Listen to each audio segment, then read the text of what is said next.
made this look like a piece of cake. I gotta say, my personal MVP was probably Zuyu on that Leoric. I think, although he died a couple of times, he made sure that his deaths always had meaning in true Varian fashion, right? Yeah. So he oftentimes came back right when it was needed. He also had a couple of nice drain hopes, so despite dying, I think Zuyu played a really strong game. I think I'd maybe give it to Tychus. Let's see fair what enough, they go for. The wind also solid. He did get caught once or twice, but it was usually with good intentions. And overall, his mosh pits, even if it was on single heroes, they pretty much always got value. So very solid pick there. Wind with the MVP. Definitely true. Definitely true. Also, kudos to both 365 and Lufel for doing really well. Because, you know, 365 is a new team. New teammates always takes a little bit of time to adjust. Had some solid cleanses overall. Yeah, really solid. Really solid. And Alufel, a deadly Hanzo. Now, Hanzo is probably going to get banned sooner or later, or maybe picked away. So the question is, can Alufel continue to impress on other heroes? We will have to see. Although, let's call out some people on the other team in this case. Really nicely played by Zongzi, despite having the most troll name, for those who remember the E-Star roster. He did have some beautiful cleanses. The cleanse over the wall was absolutely fantastic. Really enjoyed seeing that. And now, we see them play Dahaka a little bit earlier. We're going to another global-friendly map in the form of Sky Temple. Exactly. If you've ever watched Fnatic back in 2017 with their infamous global playstyle, even besting teams like was it Dignitas? I think it was Dignitas. I think so. Featuring pretty much everyone lost to Fnatic on Sky Temple at some point. Yeah. I mean, you take heroes like Brightwing, Dahaka, Falstad, ETC, Stage Dive into the mix. You don't have to necessarily pick them all in one team, right? But you take some of them, and you can really dominate plays by simply kiting the enemy team for as long as possible, by surprising them with a sneaky global gank. So yeah. I mean, Falstad is backish in the meta, so we could in theory see a full global team. Like, I'm pretty sure all the globals outside of technically the Vikings and kind of Illidan are pretty much in the meta right now. Now we see the Shimada's banned out. Are you a metalhead? Do you listen to a lot of metal? I listen to a little bit of metal. Now, do you know if there's a band called Bloodthirst? Because KTY just rocked a shirt that looked like a metal shirt to me, and maybe I assume there is. It sounds more like a festival, though. Maybe it could be. Yeah, I mean, I'd go to Bloodthirst Festival. Oh hell yeah! Especially if there's Rhaegar hosting it. If you change the TH to an F, then it just sounds like a charity. Bloodthirst. Yeah, Bloodthirst. It's a blood collection charity. And if you switch it around, you have First Blood in Heroes of the Storm. Hey, we brought it back round. As Greymane is picked up first in the draft. It's basically KTY's way of saying they're gonna get First Blood. Yeah, exactly. Which they did in the last game. So, yes. Although they didn't know, BTG got first blood. Well, potential double global coming in for BTG right at the start, bringing out the ETC for themselves and sticking with that Dahaka. Throwing in a little bit of global and trying to make it work. Now, Brightwing is a hero we need to talk about a little bit here. She used to be a top-tier support last phase. Ever since then, she has fallen off a little bit. Mainly, I think, because double support is no longer a real thing anymore. I mean, it's still there, don't get me wrong, but Brightwing as a solo support has always been a little bit underwhelming, unless you're Team Fnatic and you have Smex God, basically, on the Brightwing on your team. Yeah. So, I'm not sure if we're actually going to see any Brightwing anytime soon, but maybe BTG is going to, you know, summon her on Sky Temple. For now, we see, at least support-wise from CE, Lucio returning once again. Very effective. No cleanse until level 20, though, so if they did need a cleanse, then they would have to pick another support, which would be potentially rough. Or Zarya, I guess, who's sort of support. Cassia ban again. Yeah, Cassia seems to be a hero that many Chinese teams respect a lot. It's actually the third or fourth time we see a Cassia ban on HGC China, so maybe they know things we don't. I mean, we have seen pretty good Cassia results, and especially if your playstyle revolves around the Greymane, I feel, who's kind of susceptible to the blinds, it's better to be safe than sorry sometimes.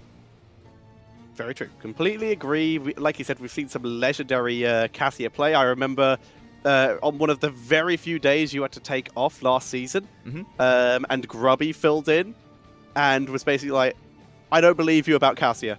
I don't think she's good. Cassia was played absolutely crushed, and it was like, okay, I might have been a little bit wrong about Cassia. So that was a fun one. All right, so what is BTG going to respond with? The Avatar ban is very interesting, by the way, because they were clearly afraid of the double Grey main later on. Could be very, very powerful. They go for the Vala. Is it going to be double support, though? Maybe. I mean, Vala seems to be the only hero that teams like double supporting with so far, at least in this series. So we'll see that. Uther can manage the job, though. He, assuming there's not going to be a Gul'dan or something like that picked up with some AoE damage. Yeah, definitely true. And by the way, another loss for Rhaegar. I think he's one of the worst performing supports in the 2018 seasons, which is crazy if you think about how impactful and how powerful he was last year. Yeah, but to be fair, a lot of that was not always due to supporting. It was a situation of, we're going to send our support to solo a Merc camp, because he can. To be fair, he can still do it, but Lightning Bond provided so much value. Exactly. He does it, it's just now slower. He can do it with no damage, depending on the Merc camp, like Siege Giants, that you can do with 0 damage if you micro. Definitely true, definitely true. Now, one more. Oh, Tyrael, and that's good because we're about to see yet another game with a reworked Tyrael. So cool to see. Now, we saw Faye from Team Soa previously, and he already, squeezed out a very interesting talent build featuring on a couple of new talents. Most importantly, Justice for All and the level 4 slow on the Eldrin Smite. Very true. Whether or not Wind, who's probably going to play him on CE, is going to follow this route, or whether he's going to have a different build, remains to be seen. What are the chances of Justice? I think they're rather low, aren't they? Justice, I assume, is Judgment. Was that the question, or was it Justice for all talent? Justice for All was the level 1 talent that gives shields to everybody. Like the good shields. Is that the one you were asking about, or were you thinking embrace justice kind of thing? No, just talking about Judgment. Like, what do you think? Justice for All, I think there's a relatively good chance of it. It was very effective in the last game. No, do you think he's going to go Judgment or Sanctification? Oh, so that was the question. Yeah. I think their composition works really well with Sank. However, Ariel. Wow. If it wasn't for Uther, I would say there's a pretty good reason to go for Judgment here. Right. You could potentially get a huge bump. Also, the hilarity that could be Judgment, leap, hinterland, go for the throat, it could be hilarious. But their comp works so well with Sanctification. They all have to stay near to Lucio. Heals, everything works in a single area with them. So, gotta lean towards the Sank. Now, BTG's team composition is as classic, as old school and Chinese as it could possibly be. The Ariel Uther used to be so popular in HGC China, especially teams like E-Star and SPT. They rocked it over and over again. When you have a mechanically strong Vala player, you can definitely make her shine, and you can almost keep her alive until the end of time with Divine Shield Crystal Aegis. Now, as you said, Tetra, though, there is a lot of damage potential available potentially for CE if they go the aggressive route with a Hinterlands Blast, but they can also drag fights out a little bit more with, Mighty Gust, with the Sanctification. So I think this is going to be a very slow and patient game, and whoever makes a mistake first is probably going to lose a team fight. However, this could be an issue for CE if they're not careful. The global potential is very much in favor of BTG. If CE are going to want to move around as a group, BTG could take the page out of RPG's playbook from the last season and just play the map. Avoid team fights. Yeah, you might lose a hero every now and again if you're not paying attention to the map, which teams can do. But there is always the chance of being able to just move yourself further and further ahead in XP to the point where even if their team fight comp is better, doesn't matter because you're too far ahead. All right, ladies and gentlemen, give it up for the two teams fighting on Sky Temple. Game 2 between CE and BTG. And on the left-hand side, we get to see the boys in blue. It is Team Beyond the Game with Druid on the Ariel, 619 plays ETC, ZJZ on the Dehaka, Zongxi on that Uther, and last but not least, we have Dancing his way all the way on the Vala. And on the right, 1-0 up in the series, it's CE with a Luful on Greymane, Wind on Tyrael, KTY on Falstad, 365 on the Lucio, and Zuyu is on that Sonya. And it feels really weird to not have Zuyu on Greymane. Exactly. Zuyu, probably one of the most respected and most reliable assassin players in the region, now really embracing that secondary tank slash bruiser role. Really cool to see. And instead we see a Lufel, former support main, on the Greymane. Now, we saw it in his most played heroes in the stats before the game started. He seemed to be doing rather well in that hero, so let's keep an eye out for sure. And we see Justice for All once again on the reworked Tyrael played by Wind. Yep, shields for everyone, and not just those inferior shields. Everyone gets the good shield from Tyrael now. Yeah. When he spams that W, can be very nice. See the cooldown reduction on the sweep from Ariel here. And we're going back to Monster Hunter. No more multi-shot builds today for this Mala. And I like the adaptation coming in from ETC as well, going for the block party against, you know, mostly physical basic attack damage by Greymane and Falstead, who went for Seasoned Marksman. So I think this makes a lot of sense. And although Prog Rock is so easy to stack up now with the globe changes in 2018, I think block party is still a situational challenge talent, that can get a lot of value. Completely agree. Even against even if you just take Falstad into account, it's worth. Even if you just take Sonya or Greymane, any of them individually makes Block Party a pretty reasonable talent. But when you have 3 of them, then Block Party is going to get some pretty good value. Yeah, and that adds even more survivability to BTG, which they're already hard to kill in the first place, aren't they? With Uther and Auriel in the mix, so much AoE healing, so much single target protection. Like, that's basically the reason why Uther Auriel was such a popular combo in the first place, because their healing styles, they complement each other very nicely. Whereas Auriel focuses on AoE, Uther is all there to save individual targets. So the 2-minute 4-man push in the top lane, standard, aka absolutely not. But they are able to take down the entire front wall. They were pushing with the Bruiser camp there, which gave them that wonderful spell shield. So they were able to get a crazy amount of value out of it. And already, Wind is changing things up on that Tyrael, on that new reworked Tyrael build. He's going for the Stalwart Defender at level 4. So basically, whenever he throws out his sword on Eldruin's Might, he gains 25 armor, and if he teleports to it, he's going to maintain that armor for another 3 seconds, making Tyrael, especially as a main frontliner, much more durable and tankier. Which in this case he is. Sonya fits in the Bruiser role. Tyrael is going to have to take a lot more hits than in the previous game we saw him. So having that armor can be a huge deal here. Falstad gets dragged. Barrel roll. Is it up? No, wait. No, barrel roll wasn't up. Wow, I think barrel roll was on cooldown indeed, and Lucio was just barely not in range to provide a speed boost to get out of tower range. So well executed here by Dehaka. Really nice kill for BTG, and this could be a problem now for CE because both temples are currently being controlled by BTG, or at least zoned out for that matter. Indeed. CE, though, with a over half-level lead here. Even though they lost a member, Falstad has a global. He can fly back to his team. Instead, he's going to walk in by the looks of it. And they're going to try and make a play onto one of these objectives. Lucio gets played ping-pong with thanks to the Temple Guardian, but he is able to escape and is able to pick up that fountain as Lucio gets the kill on Uther. Wow, that was so lucky for Alufo there. I think if ETC had waited with that knockback a little bit more, then the Guardian, the Temple Guardian, couldn't have given him a lift to escape. Yeah, that was really cool. Died if that Temple Guardian hadn't helped him out. Yeah, exactly. We see CE moving on to the point. They're going to try and steal some of the shots from this top temple. Tyrael did get all the final shots from the mid one. Pretty sure BTG came out with more shots in total.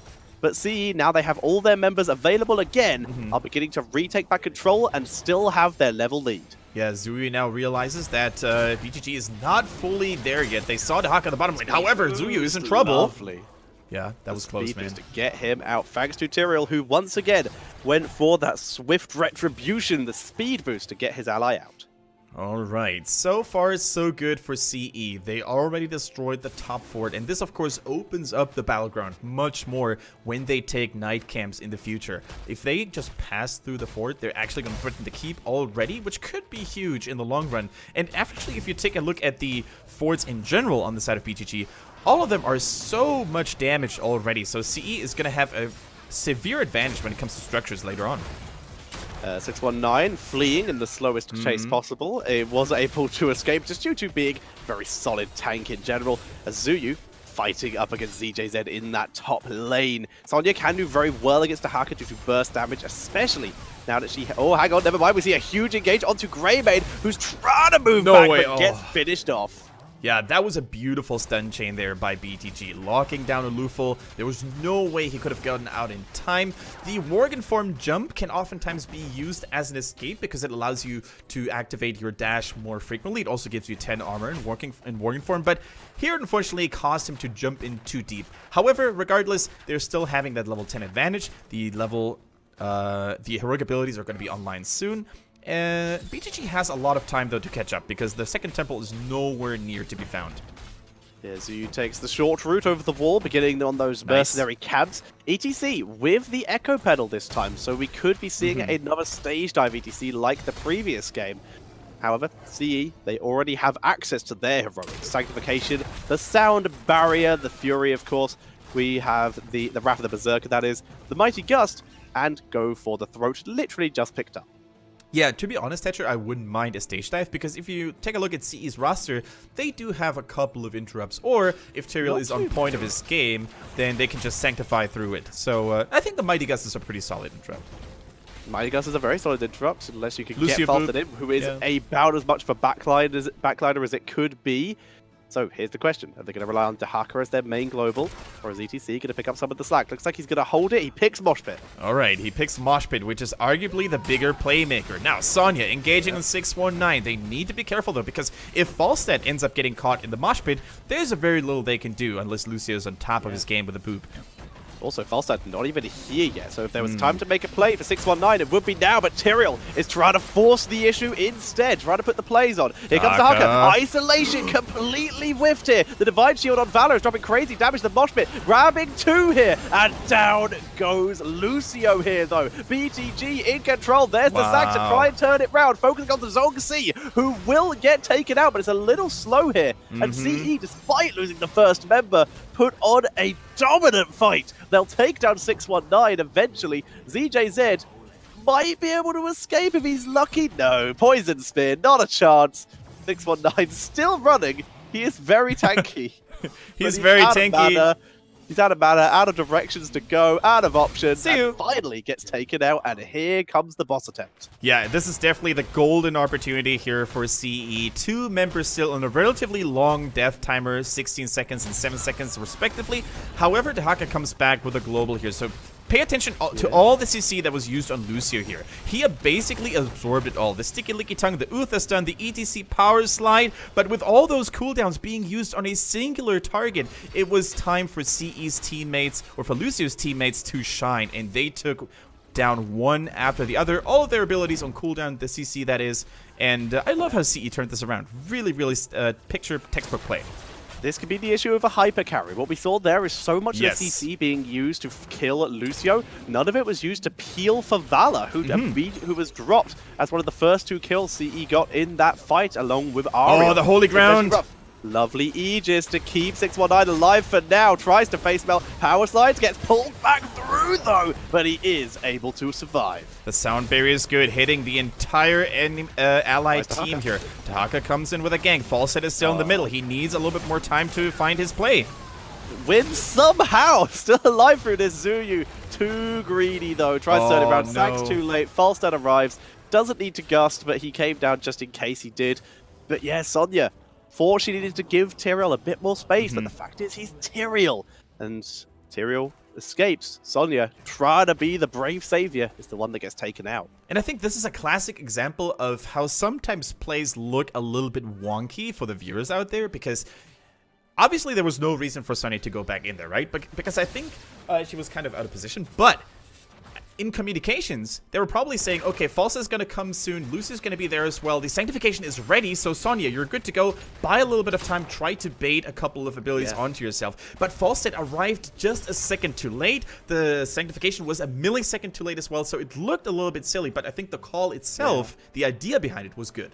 It was a good idea, but like you said, Sound Barrier was down, the reactions were a little bit late, Sanctification was a little bit late. Yeah. So overall, good idea, not the best execution, but CE, they're still ahead by 2 whole levels and are just about to hit their level 16 talent.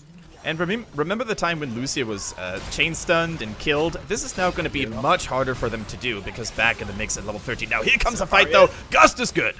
The Gust is very good. Dahaka arrives a little bit late. encapsulate Sonya, but she's moving in anyway, does not care. ETC gets isolated and killed before Moshpit. Moshpit interrupted multiple times. The blind from Ariel, though, so much value here. Wow. Still not available, but they're pushing through, and Lufel dominant in this fight, holding the line. He's finally taken out, but he's given his team the room as Zuyu and KTY moving forward, picking up the kills, Wind holding the line, holy ground, blocking the escape. ZJZ is a bit too tanky, but Druid will be killed off. Once again, this is the same situation ETC was in. No escape, no options, it's just delay tactics, but this is potentially bad. He's staggering the deaths terribly. Yeah, actually you bring up a very good point. Staggered deaths, the later we get into the game, is the worst thing that could sometimes happen to you. So sometimes it is actually better to die immediately, only so your team can come back reunitedly. This time now, Ariel is going to be dead for another 25 seconds, while her teammates are already back. So you bring back a very good point. And actually, the enemy team can sometimes abuse that by purposely not killing a target and just leaving it survive for, you know, a couple of more seconds and then execute it safely. Exactly, you can get so much more value out of that. Right now, though, BTG responding appropriately to this. Yeah, they don't have everyone alive, but they can at least group up. They send everyone who doesn't have a global to that bot lane, so that even if they have to take a, not so much a fight as a escape, if they were forced to leave a lane, they would be able to do so with everyone, basically. They'd have more options in terms of escape tools. Exactly. Now, really good play by BTG. They managed to maintain control over the bottom half of the map, and that's exactly what they needed, because otherwise they would have lost that keep. However, CE, they're getting tons of value elsewhere. They take the night camp at the top half, they take the temple as well, and now it's the top keep that is currently under pressure. Now, this is the longest time window for BTG for Beyond the Game to make a comeback happen, though. 20 is still far away, and 16 has arrived for them.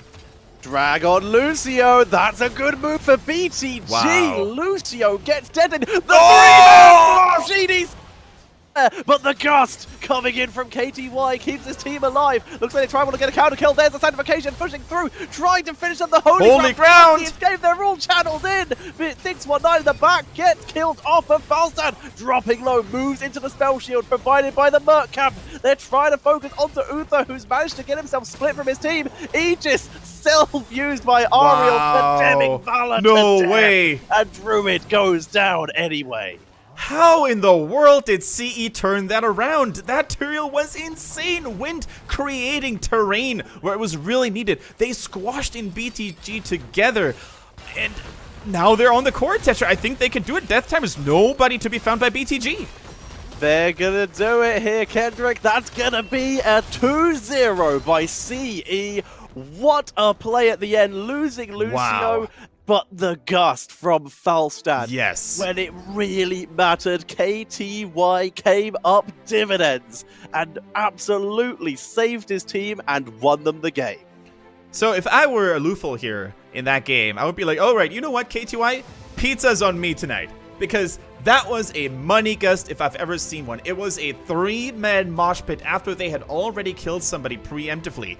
And if it hadn't been for KTY's arrival and the picture-perfect gust, CE would have lost the team fight, and it could have actually been BTG who could have gone for a keep because of long death timers. So in the end, though, clean execution, and CE is back in town, baby. CE 2-2-0s in this league so far. They move to the top of the league with a current 6 points. The only team currently that has the opportunity to catch